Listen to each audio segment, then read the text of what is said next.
হায় লুটে নিল আমাকে, একদম শেষ করে দিল। আমি পুরোপুরি শেষ হয়ে গেলাম। এই লোকটা আমার সম্মানকে মাটিতে মিশিয়ে দিল। এখন আমি আর কোথাও মুখ দেখাতে পারবো না। যাব তো কোথায় যাব? আমার তো কোনো আশ্রয়ও নেই। এই লোকটা আমাকে একেবারে ধ্বংস করে দিল। ভাড়া নিতে এসেছিল আর আমাকেই শেষ করে গেল।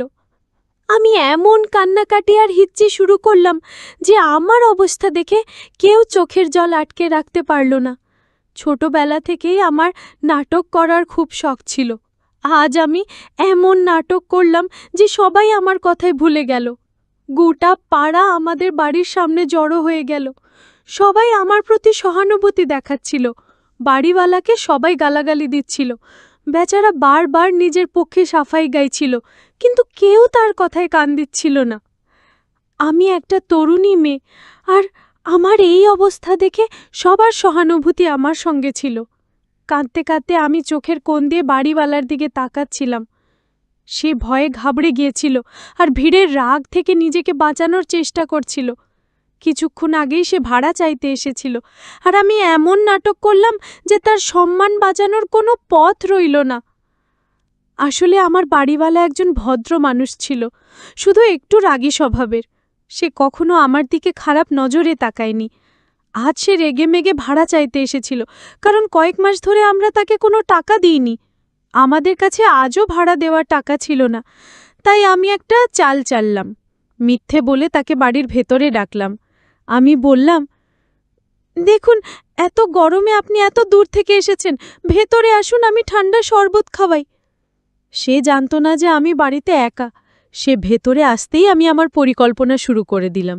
বিছানায় থাকা চাদরটা মেঝেতে ফেলে দিলাম, চুলগুলো এলোমেলো করে দিলাম, আর নিজের জামাকাপড় ছুঁড়ে ফেললাম।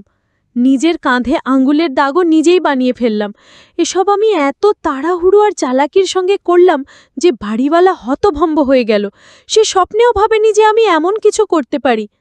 আমার এই নাটক দেখে সে ভয় পেয়ে গেল। আমি তৎক্ষণাৎ চিৎকার শুরু করলাম, বাইরে বেরিয়ে কাঁদতে চেঁচাতে লাগলাম। পাড়ার লোকজন আমার এলোমেলো চুল, ছেঁড়া জামা আর দাগ দেখে অবাক হয়ে গেল। সবাই বাড়িওয়ালাকে দোষ দিতে শুরু করল। লোকজন বলতে লাগল, এত ভদ্র দেখতে লোকটা ভেতরে ভেতরে এত নোংরা। গরিবের ভাড়া না পেলে তার মানে এই নয় যে কারো ইজ্জতের ওপর হাত তুলবে। পাড়ার মহিলারা আমার সঙ্গে সহানুভূতি দেখাচ্ছিল। আমার মাও বাজার থেকে ফিরে এসে আমাকে এই অবস্থায় দেখে জোরে জোরে কাঁদতে শুরু করল। তিনি জানতেন না যে এসব আমার নাটক। পাড়ার লোকজন বাড়িওয়ালাকে বলতে লাগল, এবার তোকে এই মেয়ের সঙ্গে বিয়ে করতে হবে, আর এই বাড়িটা ওর নামে করে দিতে হবে, নইলে তোকে এখানে থাকতে দেব না, পুলিশের রিপোর্টও করব। বাড়িওয়ালা বারবার বলছিল কি সে কিছুই করেনি, কিন্তু কেউ তার কথা শুনতে রাজি ছিল না। সে একজন ভদ্র আর বিবাহিত মানুষ ছিল, কিন্তু তার সাফাই কেউ ভরসা করল না। পাড়ার লোকজন এত চাপ সৃষ্টি করল যে তাকে আমার কথা মেনে নিতে হলো। আমি ভেবেছিলাম এই নাটক তাকে বদনাম করবে, আর সে ভয়ে এই পাড়া ছেড়ে চলে যাবে, কিন্তু পরিস্থিতি একেবারে অন্যদিকে মোড় নিল। পাড়ার লোকজন বিয়ের কথা তুলল, আর আমি ভাবতে লাগলাম এসব কিভাবে সামলাবো।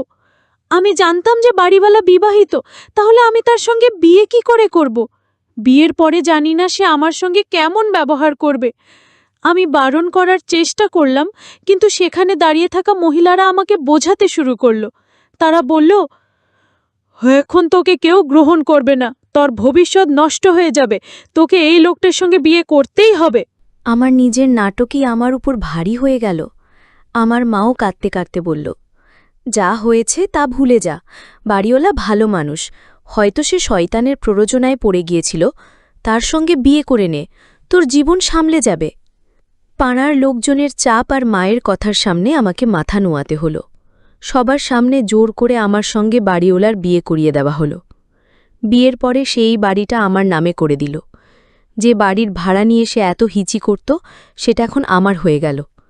আমি আমার জয়ে খুশি ছিলাম যে এখন বাড়িটা আমাদের, আর ভাড়াও মাফ।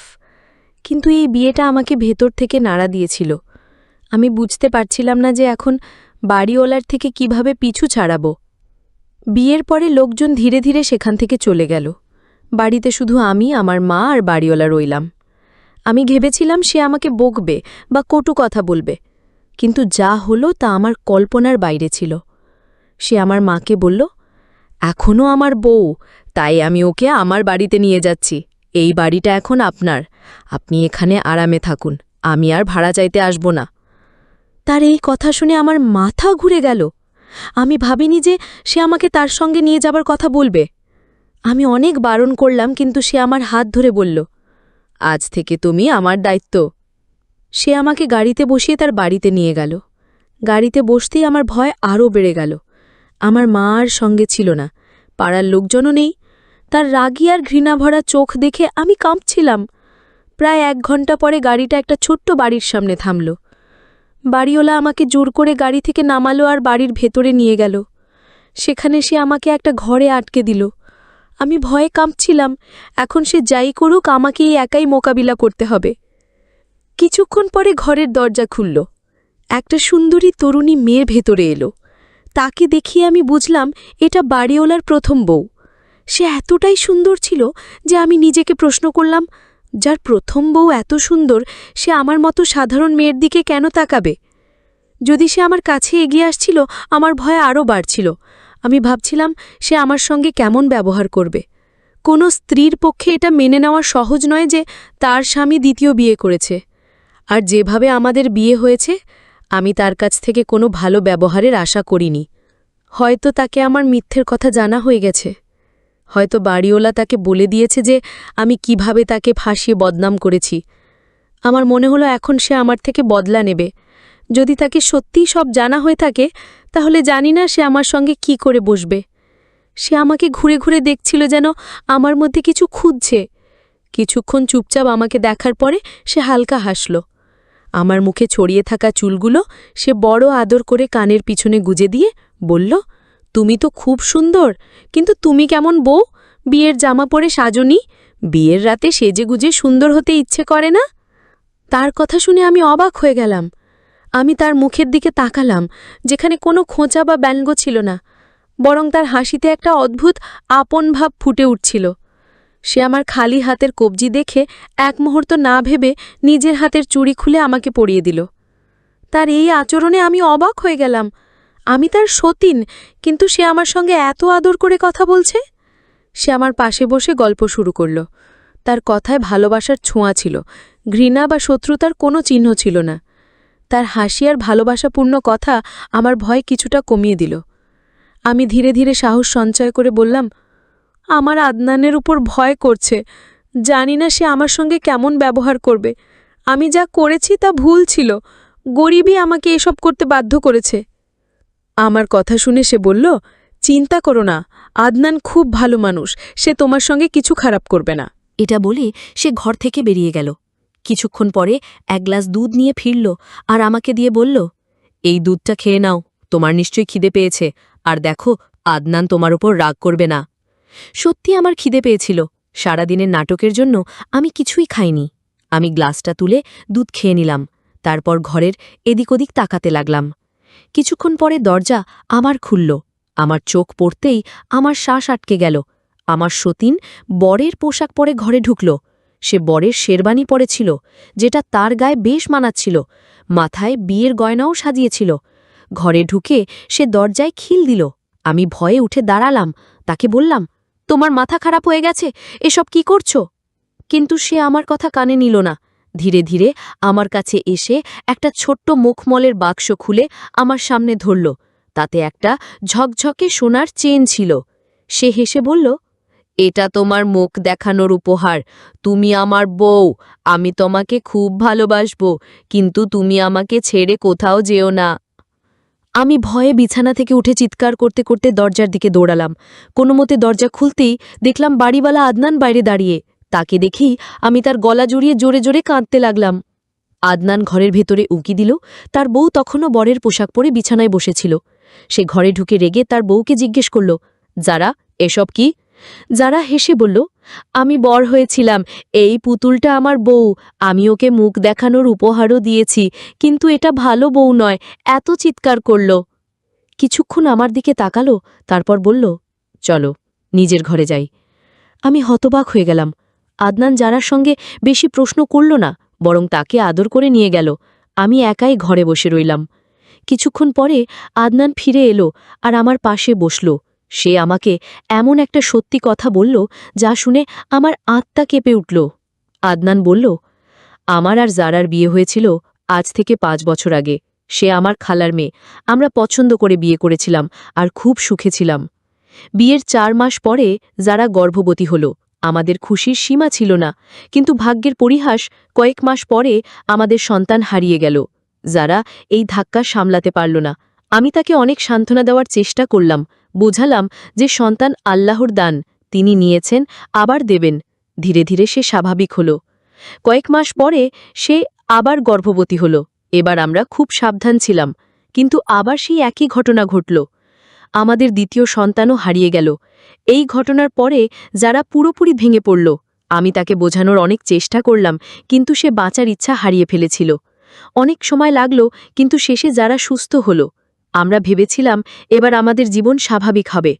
যখন যারা তৃতীয়বার গর্ভবতী হল, সে সারাদিন খোয়াবে হারিয়ে থাকত, নিজের জায়গা থেকে উঠত না। তাকে সবসময় ভয় লাগত আবার তার সন্তানের কিছু হয়ে যাবে। কিন্তু বলে না, ভাগ্যের সামনে কারো কিছু চলে না। এবার যারা একটা সুস্থ সন্তানের জন্ম দিল, আমরা খুব খুশি ছিলাম। কিন্তু আমাদের সেই খুশি বেশি দিন টিকল না। আমাদের সন্তান মাত্র 2 সপ্তাহ আমাদের কাছে ছিল, তারপর তার মৃত্যু হল। এই ধাক্কায় যারা পুরোপুরি ভেঙে পড়ল। তার মানসিক অবস্থা এতটাই খারাপ হয়ে গেল যে সে পাগল হয়ে গেল। কখনো সে বাচ্চাদের মতো খেলতে শুরু করত, কখনো বুড়ি সেজে বসত, কখনো বর সেজে যেত, আবার কখনো পাগলের মতো চিৎকার করত। শুরুতে আমার কাছে অনেক টাকা আর সম্পত্তি ছিল। আমি জারার চিকিৎসায় সব খরচ করে ফেললাম। ধীরে ধীরে আমার কাছে কিছুই রইল না। এখন তো এমন অবস্থা যে আমার কাছে শুধু সেই বাড়িটা ছিল যেখানে তুমি আর তোমার মা ভাড়াই থাকতে। জারার চিকিৎসার খরচ চালানোর জন্যে আমাকে বারবার তোমার কাছে ভাড়া চাইতে হতো। আমার রাগ আর বিরক্তির কারণ এটাই ছিল। আমি নিজেও খুব চাপে ছিলাম। 3টে সন্তান হারানোর ব্যথা আর জারার অবস্থা আমার জীবন তছনছ করে দিয়েছিল। আমি তোমাকে বিরক্ত করতাম, এটা ভুল ছিল, কিন্তু আমার বাধ্যবাধকতা ছিল। আর জারার ডাক্তারের সঙ্গে অ্যাপয়েন্টমেন্ট ছিল, কিন্তু আমার কাছে টাকা ছিল না। তাই আমি তোমার বাড়িতে টাকা চাইতে গিয়েছিলাম। তোমার বাড়ি থেকে ফিরে আমি আমার বন্ধুর কাছ থেকে টাকা ধার করলাম। আমি আমার বউকে খুব ভালোবাসি, তার অবস্থা দেখে আমার হৃদয় ভেঙে যায়। এই বলে আদনান কেঁদে ফেলল। তার কথা শুনে আমার মন ভারী হয়ে গেল। আমি উপলব্ধি করলাম যে মানুষটাকে আমি খারাপ আর রাগী ভাবতাম, সে ভেতরে ভেতরে কতটা গভীর বেদনায় ডুবে আছে। আমি আদনানের কাছে মাফ চাইলাম আর প্রতিশ্রুতি দিলাম যে এখন থেকে জারার দায়িত্ব আমার। সেই দিন থেকে আমি জারার যত্ন নিতে শুরু করলাম। তাকে ডাক্তারের কাছে নিয়ে যেতাম, সময় মতো ওষুধ দিতাম। সে ধীরে ধীরে ভালো হতে শুরু করল। আদনানও তার কাজে মন দিল আর তার ব্যবসা আমার চলতে শুরু করল। এখন আমাদের জীবনে সুখ ফিরে এসেছে। আদনান কখনো আমার সঙ্গে অন্যায় করেনি। সে খুশি মনে আমার অধিকার দিয়েছে। যারাও আগের চেয়ে অনেক ভালো হয়েছে। এই অভিজ্ঞতা আমাকে শিখিয়েছে যে মানুষকে তার বাইরের স্বভাব দিয়ে নয়, তার সত্যি আর পরিস্থিতি দিয়ে বিচার করতে হয়। আদনানের শক্তি জানার পরে আমি নিজেকে তার ভুল ছবি আঁকার জন্য দোষী মনে করতে লাগলাম। বন্ধুরা, তোমাদের কাছে আমার একটা অনুরোধ, যারার জন্য দোয়া করো যেন সে পুরোপুরি সুস্থ হয়ে যায় আর আল্লাহ তাকে সন্তানের সুখ দেন। একজন মায়ের জন্য 3 বার নিজের সন্তান হারানো খুব বড় বেদনা। হয়তো তোমাদের দোয়ায় যারা একটা নতুন জীবন পেতে পারে। যদি আমাদের গল্পটা তোমাদের ভালো লেগে থাকে তাহলে ভিডিওটা লাইক করো, চ্যানেলটা সাবস্ক্রাইব করো আর নোটিফিকেশন বেল বাজাতে ভুলো না।